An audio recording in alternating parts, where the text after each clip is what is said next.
चलिए दोस्तों, एनसीईआरटी का क्वेश्चन नंबर 6वां कुछ इस प्रकार से चित्र बना हुआ है।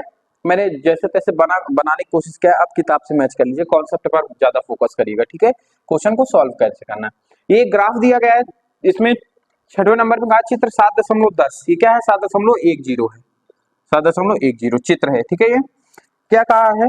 तीन वस्तुएं ए बी और सी, ये ए का स्लोप है, सी का स्लोप है ये वाला, और बी का स्लोप है, देखो ये आपका जीरो से जो चालू हुआ ये बी का स्लोप है, ये यहां से जो चालू हुआ है वो सी का स्लोप है, और यहां से जो चालू हुआ है वो ए का स्लोप है, ठीक है। यहां तक बात समझ में आए। तीन वस्तुएं दूरी ग्राफ प्रदर्शित कर रही है। ये क्या कर रही है? आपकी दूरी की बात कर रही है, डिस्टेंस है। ये क्या है? आपकी दूरी है। अच्छा एक बात करो, दूरी और समय ग्राफ क्या बताता है आपको? किसके बारे में जानकारी देता है आपको? वेग के बारे में जानकारी देता है। किसके बारे में जानकारी देता है? वेग के। इधर दूरी इधर समय, चाल बराबर क्या होता है? चाल बराबर दूरी बटे समय। तो किसके बारे में जानकारी देगा ये भैया? ये दूरी और समय ग्राफ चाल के बारे में जानकारी देगा, ठीक है। कई बार मैंने आपको ये चीज बताई है। अगर यहीं पे समय चाल और समय ग्राफ होता तो क्या बताता? वो वेग बताता, त्वरण बताता। क्या बताता? त्वरण। त्वरण का फॉर्मूला क्या हो जाता है? वेग बटे या चाल बराबर चाल बटे समय, यही हो जाता है। तो अगर वेग और समय ग्राफ होता तो इसका स्लोप क्या बताता आपको? त्वरण बताता। देखो इस प्रकार के दो क्वेश्चन बनते हैं। मैं बार बार आपसे कह रहा हूं, इसको बहुत ध्यान से सुनो। और इस प्रकार के क्वेश्चन बहुत जुझारू होते हैं, आपको कंफ्यूज कर देंगे। पहले मैं वो क्वेश्चन ही लिखा देता हूं। देखो जैसे इसमें आपका दूरी समय ग्राफ के बारे में बात किया है, दूरी समय, एक इस क्वेश्चन से रिलेटेड एक क्वेश्चन नहीं है, लेकिन क्वेश्चन बनते इसलिए मैं बता दे रहा हूं। दूरी समय ग्राफ, तो सबसे पहले ये बताता क्या है? बताता है, ये चाल को बताता है। अगर चाल नहीं है तो आप इसको वेग भी कह सकते हो। किस चीज को बताएगा? चाल और वेग को बताएगा। क्या बताएगा इसका? ये स्लोप बताएगा, ढाल बताएगा। ढाल क्या बताएगा? चाल और वेग को बताएगा। ये ढाल होती है, ये स्लोप कितना झुका हुआ है, ढलान कितनी है इसमें, ये आपका क्या बताएगा? चाल को बताएगा या वेग को बताएगा, ठीक है। यहां तक बात आपको समझ में आई कि नहीं आई? ठीक है। अब वहीं पर अगर आपसे पूछा जाए वेग समय ग्राफ, वेग समय ग्राफ, तो ये इसका क्या बताता है? ये बताएगा आपका त्वरण। वो भी क्या बताएगा? इसका ढाल। ढाल क्या बताएगा? त्वरण। और एक और चीज बताता है, ये आपका बताता है दूरी। दूरी क्या बताएगा इसकी? ये क्षेत्रफल। बीच का जो भी एरिया आएगा वो क्या बताएगा? दूरी बताएगा। और स्लोप, ढाल क्या बताएगा? त्वरण। यहां पर स्लोप क्या बताएगा? ढाल, चाल या वेग बताएगा। इतनी इतनी चीज समझ में आए। ये क्वेश्चन बनेंगे जरूर, और लड़के कंफ्यूज इस वाले में होते। वो पूछेगा वेग समय ग्राफ का ढाल क्या बताएगा, तो आप क्या बताओगे? त्वरण। बीच की दूरी के मतलब क्षेत्रफल क्या बताएगा?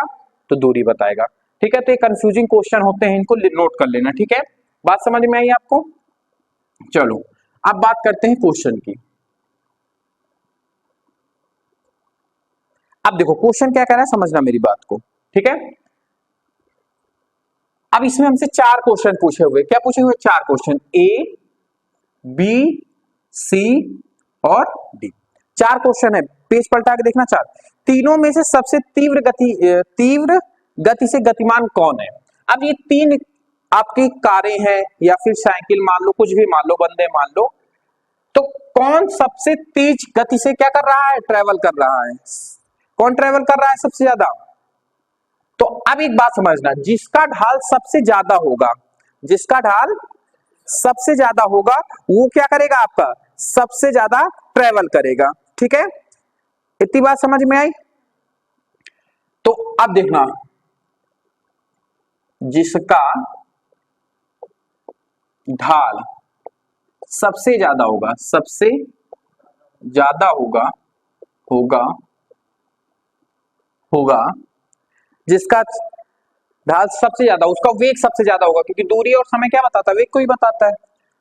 होगा उसका वेग या चाल, वेग या चाल अधिक होगी, अधिक होगी।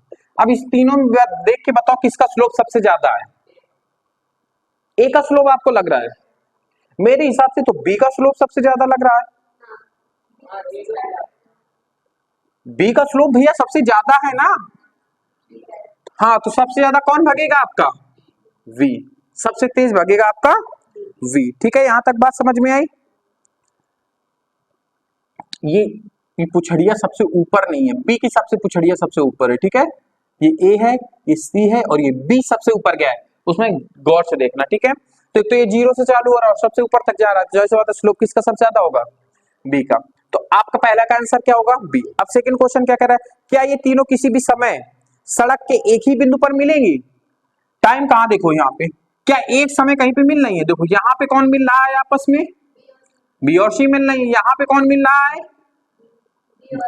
बी और ए मिल रहा है। यहाँ पे कौन मिल रहा है आपका, ए और सी मिल रहा है। क्या तीनों कहीं एक जगह पे मिल रही है, नहीं मिल रही है। तो इसका मतलब हमारा दूसरे का बी का आंसर होगा नो, या फिर नहीं, या फिर इसी को हम लोग बोलते हैं ना, या तो ना, हाँ बस ना तक। ठीक है, नो नहीं ना, तीनों आप लिख सकते हैं। ठीक है, यहां तक बात समझ में। अब सी देखो क्या कह रहा है हमसे, सी कह रहा है इस समय बी ए से गुजरती है, जिस समय बी ए को क्रॉस करती है, बी ए से गुजरती है। बी देखो, बी ए से गुजरती है, ए कहां पे है, ए आपका ये यहां पे है ना। इस समय, इस पिन पॉइंट में जो भी ये समय आएगा 0.8 के अब आएगा, उस समय सी, उस समय तक सी कितनी दूरी तय करेगा, समझना। सी कहां पे है, यहां पे। अब यहां से यहां तक आप ऐसे करके क्या डालोगे, एक तो लंब डालोगे ऐसे करके।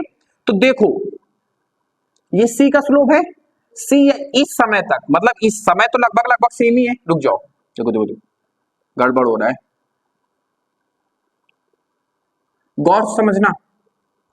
आपसे क्वेश्चन पूछा हुआ है, आपसे क्वेश्चन पूछा है जिस समय बी ए को क्या कर रही है, क्रॉस कर रही है। क्या कर रही है, क्रॉस कर रही है। बी ए को क्या कर रही है, क्रॉस कर रही है। तो बी ए को क्रॉस कब कर रही है, बी ए को, पहले बी को देखो, बी आपका ये है, मतलब ये वाला स्लोप आएगा, ए आपका ये वाला स्लोप आएगा, यहां पे कहीं पे। ठीक है, यहां तक समझ में आया क्या कह रहा है आपसे, बी ए को क्रॉस कर रही है। ठीक है, बी ए को क्रॉस कर रही है। तो उस समय पे सी कितने बिंदु तक चलेगा, समझना मेरी बात को। जैसे आपसे कहा कि इस बिंदु तो समय सेम होना चाहिए। क्या यहां पे अगर आप इधर सीधा निकालेंगे तो समय बढ़ेगा कि नहीं बढ़ेगा, समय को सेव करना तो नीचे लंब डालो एक, आप ऐसे जब एक लंब डालोगे तो लगभग लगभग देखोगे इन दोनों का समय सेम है। लंब शायद थोड़ा टेढ़ा हो गया, ऐसे अब सही आ रहा है ना। देखो समय दोनों में सेम है, तो यहां तक सी ने कितनी दूरी चली है ये अगर आपको पता लग जाए ऐसे, तो आपका काम हो जाएगा। देखो समय, देखो यहां पर समय और यहां पर समय लगभग लगभग सेम है कि नहीं, लगभग क्या सेम ही है पूरा। अब यहां पे मत निकालने लगना, नहीं तो समय नहीं बढ़ जाएगा आपका। नीचे आओ, नीचे देखो कि सी कितनी चला है, तो यहां पे सी तकरीबन चलेगा 6.3 मीटर के अब चलेगा। कितना चलेगा, 6.3 मीटर के अब। जब आप इसको ग्राफ से अच्छे से बनाओगे तो कितना आंसर आएगा आपका, 6.3 मीटर। ठीक है, वो थोड़ा सा ऊपर नीचे हो गया हमके। तो ये बात समझ में आई, सी का आंसर कैसे निकालेंगे, समय सेम होना चाहिए, समय को डिस्टरबेंस नहीं करना है, दूरी को डिस्टरबेंस करना है। तो दूरी यहां ज्यादा थी लेकिन उसको घसीट के लेके आए कहां पे, जहां पे समय सी को काटेगा। मतलब यहां पे मैं मान लेता हूं कि x समय पर ये दोनों आपस में मिले, तो हमें ये पता करना है कि x समय तक c ने कितनी डिस्टेंस तय किया था। तो x के सिधाने पे आना पड़ेगा ना, टाइम पे देखना पड़ेगा। जैसे मैंने कहा कि ये 10:03 में ये दोनों आपस में मिले थे, अब समय आगे निकल गया, 10:10 हो गया।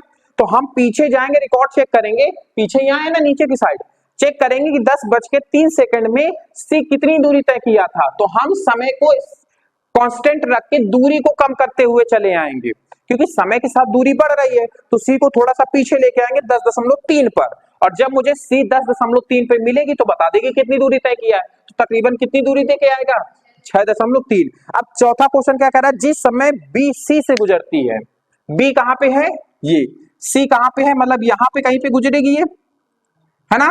बी सी पे गुजरती है तो क्या कह रहा है, से गुजरती है तो उस समय तक कितनी दूरी तय करेगी। जिस समय BC से। अच्छा ये दोनों इतनी कितनी दूरी तय करेंगे तो देख लो आप, लगभग लगभग 3 से कम तय करेंगे कि नहीं करेंगे,